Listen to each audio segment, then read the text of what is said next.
all over West Michigan. This is 24-Hour News 8 Football Frenzy.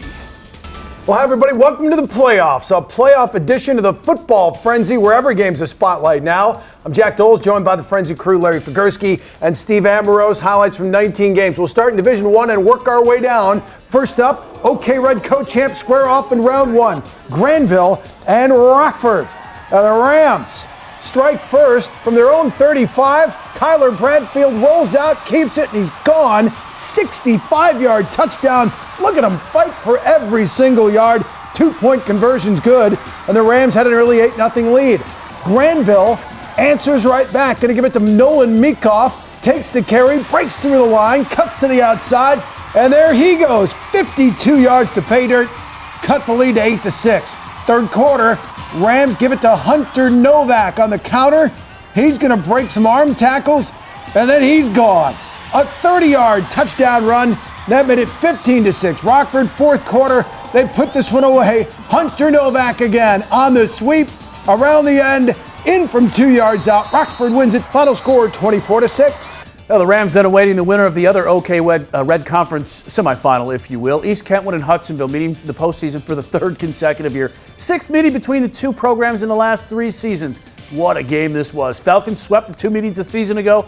Eagles taking both in 2013. And after winning the regular season matchup in Week 6, Hudsonville hoping to do the same this time. 3 minutes to play. EK up 3, just a couple of first downs away from icing it. And there goes Andre Welsh. The distance, 49 yards. EK led it by 10 with less than 3 minutes to play. Back comes Hudsonville quickly down the field. Bryce Elliott to Cooper Caccini. Takes it in. The lead was cut back to 3. Then after they force a 3 and out, here comes Hudsonville again to the air. Elliott's pass check out. Tipped by an EK defender right into the hands of Curtis Mott all the way down to the 2-yard line. Set up this. Michael Oding's going to punch it in, and the Eagles had a 42-38 lead with 50 seconds to play. Yet EK back down the field all the way to the Hudsonville 14, and one last chance, incomplete in the end zone.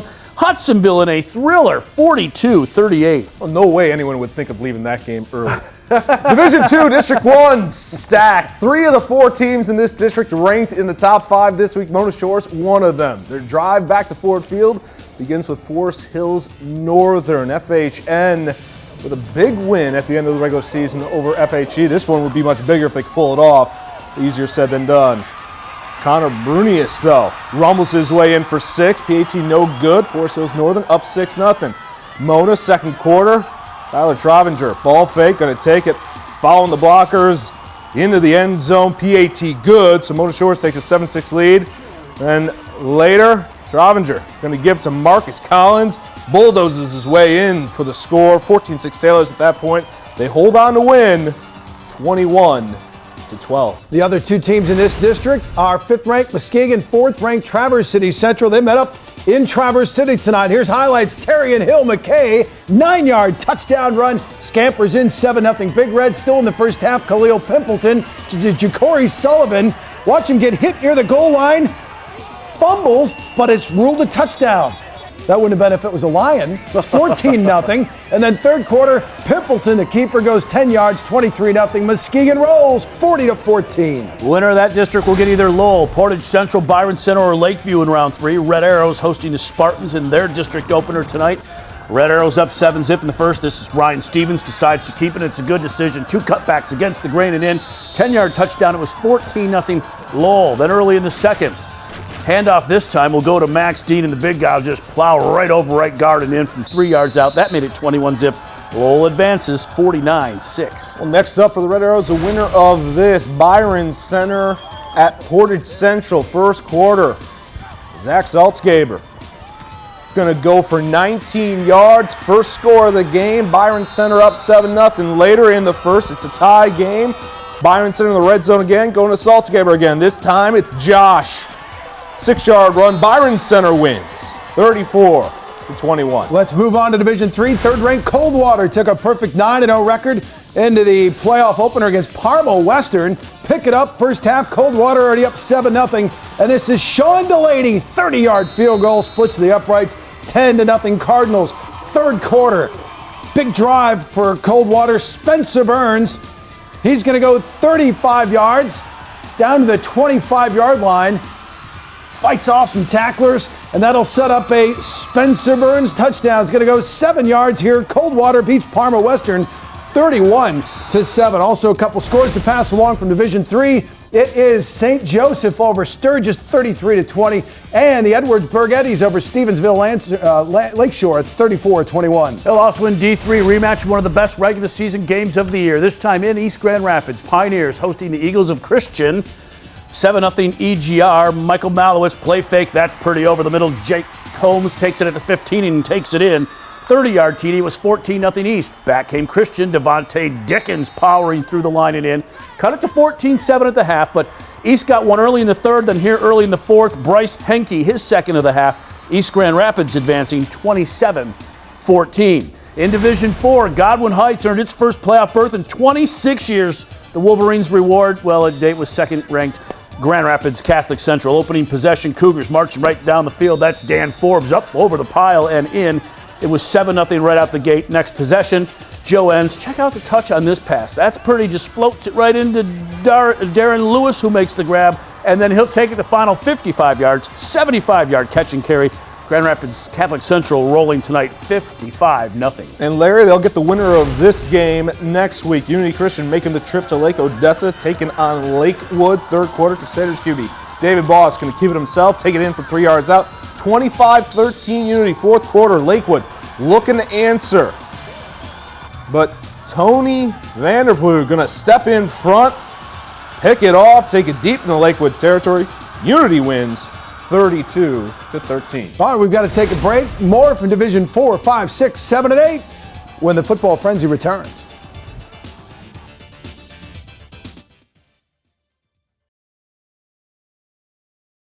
Welcome back to the Football Frenzy. We'll start the second half where we left off in the first. Division 4, this is Alma at Forest Hills Eastern. First quarter, Caden Peters, 7-yard touchdown run, and the Hawks were off and running to a 7-0 lead, up 14-0 in the second. Jack Clark's going to drop back, throws the deep ball to Jake Sipnewski. Oh, the catch, the touchdown. That made it 21-0. Forest Hills Eastern rolls into round two, 45-14. In Comstock Park, 7-2 Panthers hosting the Vikings of Swan Valley out of Saginaw for the right to meet Forest Hills Eastern. Third quarter, this is Pat Naughton. He's going to find Keeman Carter around the corner on the far side, splits those two defenders, takes it in. It was 21-14 Panthers. Good game. Then check out the throw here. Naughton's going to go back shoulder. Nice adjustment by Nick Tarowski, who makes the grab. It was 28-14. And then one of the funnest players to watch on the field. Look at the moves here and breaking a tackle there by Montario Smith. Boy, that nice cutback at the 8 and takes it into the end zone. Comstock Park knocks off Swan Valley 38-35. A lot of groans from Division 4 schools when they found out Zeeland West was in that bracket. John Chilto's Ducks looking primed to make another run. First quarter, Darius Parisi going up the middle here on playing well. In for the score, 8-0 Ducks. Later it's 14-0 here. Toss sweep to Parisi. This one a little bit longer. So go ahead, soak it in. All 78 yards of it. 22-0 Zeeland West. Next possession, handoff to Dakota Gurink, who's going to go a long way as well too. 67 yards, Zeeland West. 48, playing well. Zip. They'll take on Benton Harbor, which topped Dowagiac, and then also Division 4 score here, Chippewa Hills topping Whitehall, 2016. All right, Division 5, West Catholic has made 4 trips to Ford Field in the last 5 years. If they're going to make it back again, they're going to have to earn it big time. First up, Muskegon Oak Ridge, and Oak Ridge strikes first. Colin Chahorski, he's going to go 49 yards, 7-0 Eagles. Second quarter, tied at 7, Gaetano Baloney to Connor Nemmers. See you guys. He just shakes off some tacklers, and he's gone. 80-yard touchdown, 14-7 Falcons. Third quarter, Oak Ridge going to tie this one back up. Brady Luttrell going to go 7 yards, and it's a 14-14 ball game. The big play comes right here in the third. Baloney drops back, and he hits Sam Neville over the top, and he has got nothing but green grass in front of him. 84-yard touchdown. West Catholic moves on. They win it 28-14. And Manistee tonight falls to Reed City. Final score there was 50-27. To Division 6 now. A year ago, they made their first trip to the state semifinals. This year, completed their first perfect season. North Point Christian kicking off the postseason at home against Morley Stanwood, and another good start. Up 28-zip. This is Spencer Peterson. Nice on-the-mark strike there to TJ Swore deep into Morley's territory, and then that would set up this. Peterson just walks into the end zone. Mustangs led it 35-zip. Mohawks trying to get back in it. Nick Hutty going to go to the air, but Spencer rolling there to pick it off. North Point Christian keeps going along 10-0 now, 42-10. Take on the winner of this in the next round, Delton Kellogg at Montague. Early first quarter, Montague. Jacob Buckberger going to hand it off to Eddie Kavidis in for the score from 15 yards out, 7-0 Montague. Second, Buckberger going to drop back. Look to his right, then find Bryce Stark in the middle. Going to go for 43 yards in the score. 21-6 Montague. And then this time, Buckberger just going to keep it himself from 10 yards out. Montague, big win, 49-12 over Delton Kellogg. Other Division 6 scores. Constantine topping Schoolcraft, 31-28. Waterville Elite with a 47-23 win to advance. All right, how about this opening round matchup in Division 7, a battle of unbeaten. Saugatuck made the trip to Hesperia. Well, so did we. Start this game off with an onside kick, which they recovered, and then Blake Dunn caps off the drive. Quarterback keeper, 5-yard touchdown, 7-0 Saugatuck. Later in the first, Dunn going to scramble and find Joseph Ellison. That's a Saugatuck touchdown and a 14-0 lead. Third quarter now, Dunn. The Dunn show continues. He is going to use his legs this time, or scrambles in for the touchdown. Saugatuck wins it 42-7. In Division 8, two-time defending state champion Crusaders of Muskegon Catholic Central, entertaining the Irish of Mount Pleasant Sacred Heart and just picking up where they were a year ago. Third quarter, already up big. You're going to take it easy, right? No, not so. Brady Keefe with a great layout to block the punt. Irish picked it up, but turned it over on downs to MCC. Sacred Heart would eventually get on the board, cut the lead to 42-7. And then the Crusaders get it right back. That's Tommy Scott finds a seam, gets to the right side, has only the kicker to beat, and he'll beat him down the sidelines and in. They win big. Muskegon Catholic Central yet again, 49-7. Well, another great opening round matchup from Division 8. Pits fourth-ranked Klamath Scots against perennial powerhouse Mendon. This one, all defense. Third quarter, Trey Cook for Mendon going to get sacked. Klamath Scots defense came to play tonight. In the fourth, Mendon trying to get something to go. Pass, though, will be intercepted by Noah Ishuis. Climax Scots wins 8-6. I got to take a break. When we come back, check in on the Red Wings, the Pistons, and the World Series.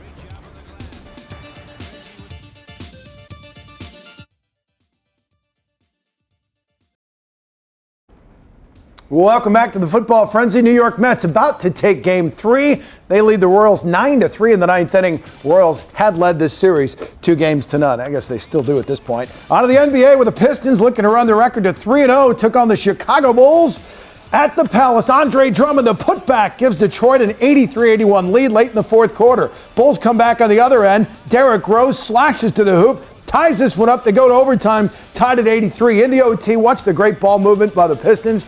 Inside out and then around to Anthony Tolliver, knocks down the big three. Pistons win it 98-94. They are 3-0. Oh, people must like those chrome unis on the ice. Troubles continue. Red Wings hosting the Ottawa Senators at Joe Louis Arena. Bobby Ryan out in front. That's a pretty setup. Matt Pumple will bury it there, just chips it up and over.